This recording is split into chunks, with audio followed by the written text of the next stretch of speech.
I got trapped in your eyes the moment you looked at me.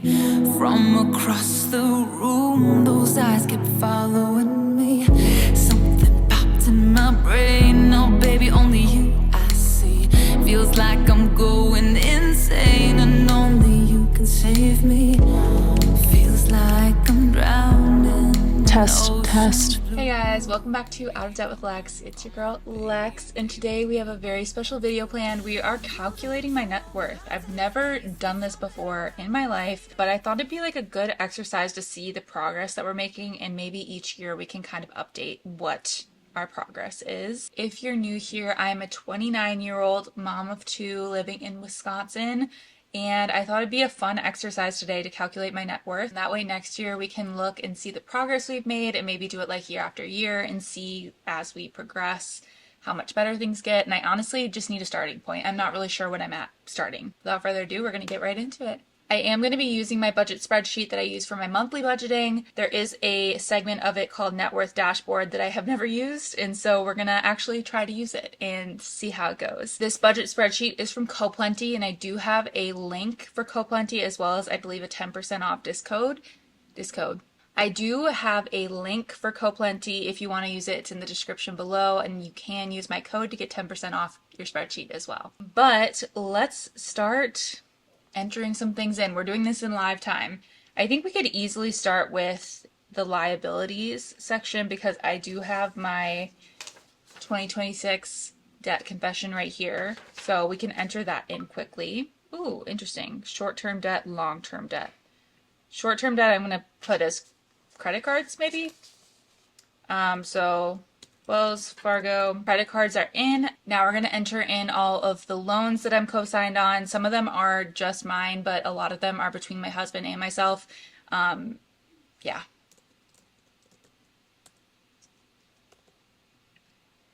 Okay. So we have in all of the liabilities that we have that are related to my name at least. I'm very hopeful this year that all of our credit card debt will be paid off, and hopefully we'll definitely get started on these loans. But as of our starting at the beginning of January of 2026, this is what we're at. Now let's start with our assets. So assets, let's start with what's currently in my bank accounts. I'm gonna pull it up and look. I'm getting real deal, real time information right now. Okay, so currently in our joint checking, we have $120.50. We also have a bills only account, which obviously this money is going towards bills, but what's currently in our account there is $222.39. Joint savings currently has $5 in it. $5 is better than nothing, I guess. We also have a high yield savings account, but that's currently empty. So we're going to leave that as empty.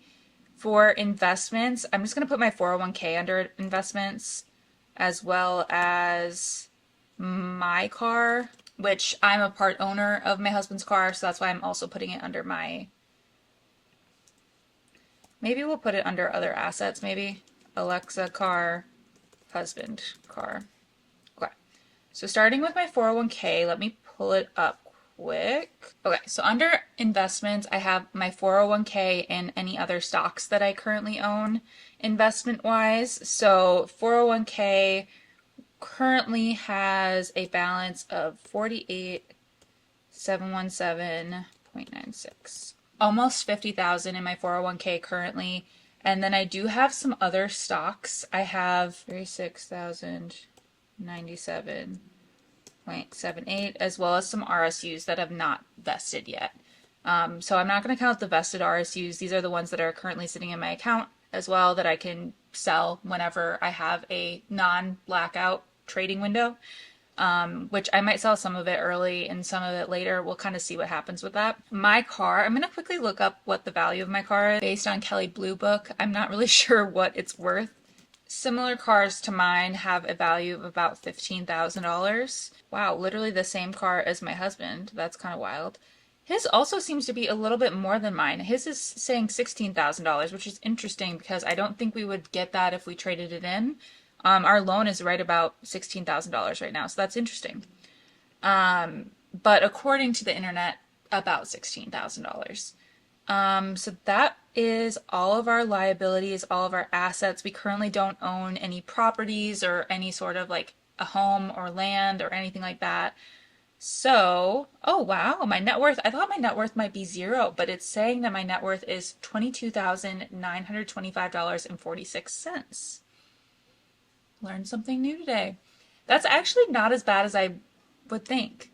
What do you guys think? I'm going to ask the comments down below because you guys love to have opinions on these things. So, what do you guys think is a good goal for a year's time? Like for this time next year, what should my goal be to try to get my net worth to? I am going to be paying off a ton of debt this year. I have tons of plans to pay off debt. And I'm doing my best to like stick to the plan as much as I can. I also really just want to emphasize that I just really want positive vibes in the comments, but if it can't be positive, at least constructive. I think there's a fine line between being constructive and just being like flat out rude in the comments. So if you guys could keep it constructive, if you have anything not nice to say, that would be appreciated. But what do you guys think would be a good goal for next year to try to get to? I am planning on doing this video next year and kind of playing around with the idea of comparing this year to the next year. So let me know what you think. I'm really hoping to grow these things into next year and hopefully be doing much better next year. But honestly, 22,000 is much higher than I thought I was. I thought I was at zero. So that's good. We just have to keep on trucking. I want to address some of the comments. One, I'm not giving up on my debt-free journey. There's been a lot of comments like, it seems like you're slowing down. It seems, no, a lot of the money that I get in my life is at the beginning of the year. So I have a pretty consistent income for myself throughout the year, but I get my yearly bonus at the beginning of the year, tax refund. I'm getting stocks at the beginning of the year that I can sell if I want to. Like a lot of my income is at the beginning of the year, so I often make a lot of progress like from January to June, and then I slow down a lot from July to December. And it's not that I'm not sticking to the plan. It's more so that I just don't get as much money to play around with the second half of the year, which is why I'm really excited now that it's the new year and I'm going to be getting these things. It just is super exciting to me to actually be able to act upon them and have the cash flow again to keep on trucking. So yeah, I know like I feel like I always get comments like, how are you okay? That's so much debt. It was $20,000 worse last year. It was $20,000 worse. And yes, I'm still drowning in debt, but also I can have a positive outlook and know that I'm sticking to my plan and that it's going to be okay. So don't worry, guys. Don't worry. It's okay. And my husband's in it with me. Don't worry about him. He just doesn't want to be on the internet, which is relatable and fine and totally reasonable. So I hope you guys enjoyed this video. I'm sorry for my rant at the end, but hopefully it was heard and met with respect at least. But yeah, I'm excited to next year hopefully improve even more on my net worth and just keep growing and learning and doing better. That is my main goal of my life and also of documenting on this channel, is to grow and get better. So I hope you guys enjoyed this video and I will see you guys next time. Bye guys. See ya.